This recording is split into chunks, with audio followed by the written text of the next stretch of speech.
I just got an RFE. What do I do?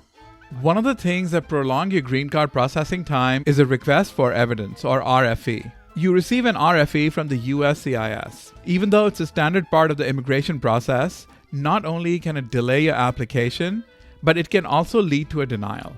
So you must do everything you can to avoid receiving one. Let's discuss that further.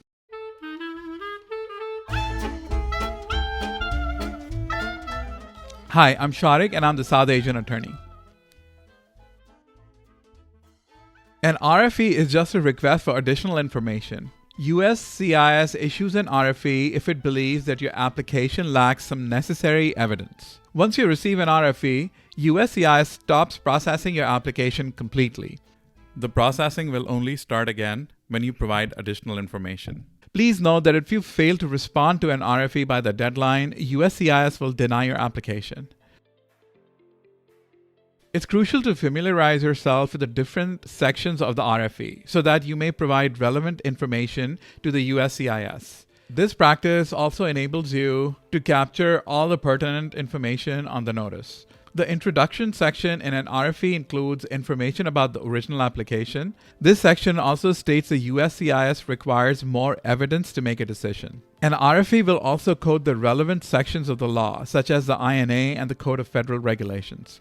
USCIS cites these laws to confirm that you've applied for your green card under the correct category. Additionally, an RFE will list all the documents already submitted and any missing documents or alternatives to the documents that USCIS needs to make a decision. Finally, the RFE will share the deadline for submitting the missing evidence and the consequences of not responding on time. Some of the common RFEs are public charge, inefficient evidence of birth, missing evidence of lawful entry, and missing certified translations, etc.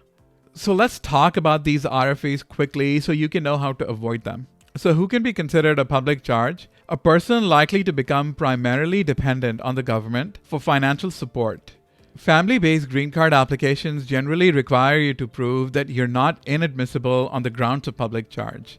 Therefore, your family member sponsoring you for the green card must show that they can financially support you. Your sponsor must show evidence of income claimed on the affidavit of support form.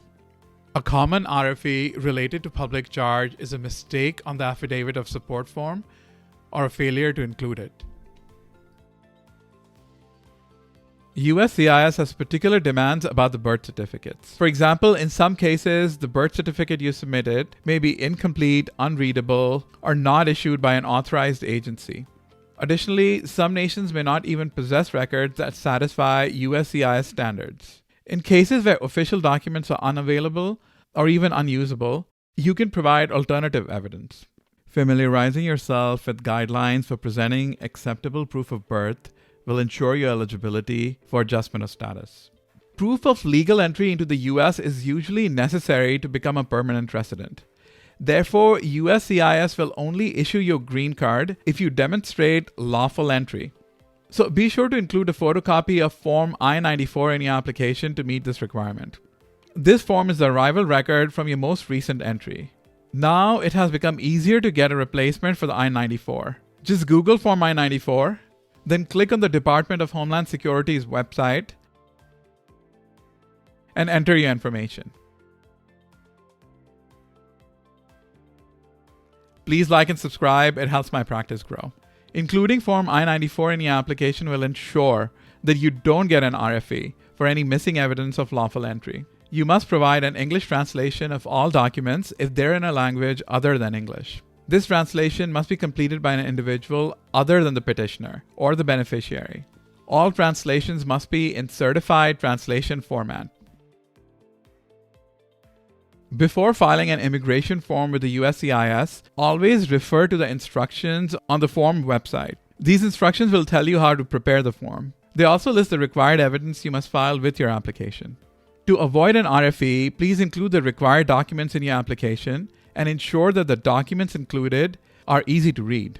Additionally, it is essential to avoid inconsistencies and missing information to ensure the success of your application. Therefore, if you believe your application contains inconsistencies, clarify them before submitting your application. When scanning or copying documents, ensure the quality is good and all crucial information is clear and legible. Finally, your aim is to help the officers working on your case to understand your application thoroughly and make a favorable decision. Therefore, include evidence and organize documents in a way that allows you to achieve this goal. USCIS requests that you include the original RFE notice with your packet. Therefore, you should also make a copy for your records. Your next task is to collect the documents requested on the RFE. This can be a request for a translation of your foreign language birth certificate, a missing Form I-94, or a divorce decree. In other cases, USCIS might want you to provide alternate documents from your country. An example might be a birth certificate from a different issuing authority in your home country. In this case, you should visit the State Department's Visa Reciprocity website. On this website, you will find a list of documents required and the appropriate issuing authorities. Remember that it usually takes a longer time than you expect to gather the documents. Sometimes you may not understand the document request made by the USCIS. To understand it more, just look at the filing instructions for the appropriate form on the USCIS website.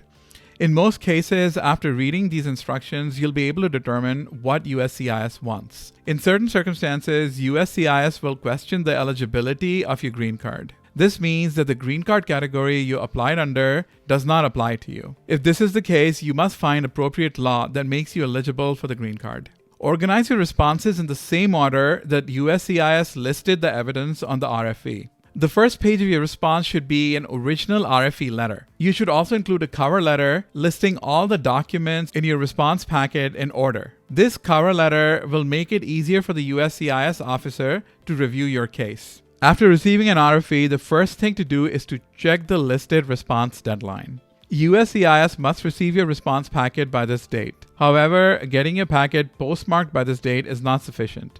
USCIS must receive the packet on or before this date.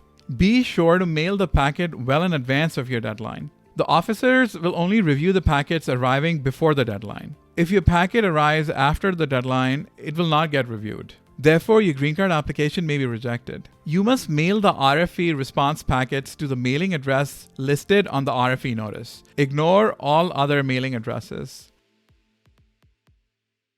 There are 3 possible ways to respond to an RFE. First, in a complete response, you'll include all the requested evidence.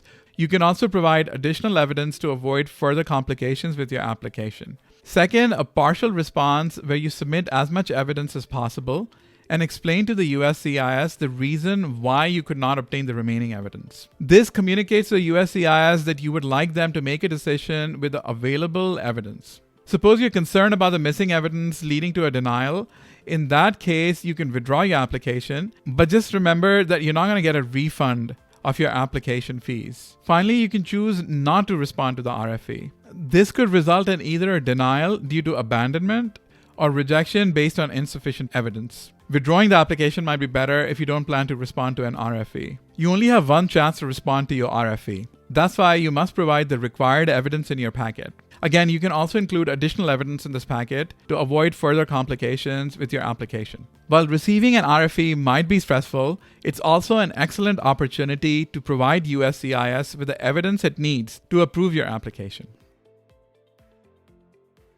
NOID is a notice of intent to deny. You can think of this notice as a more severe form of an RFE. USCIS will send you an NOID if it finds that you are ineligible to receive a green card under the category that you applied. This notice will also list the reasons why USCIS intends to deny your application. However, again, this is a chance to prove why your application should not be denied. You'll generally have 30 days to respond to an NOID letter. Again, NOID is not a denial of your application. However, it is an intent to deny. So you must frame your responses very carefully. I hope you found this video helpful. Please like and subscribe. It helps my practice grow.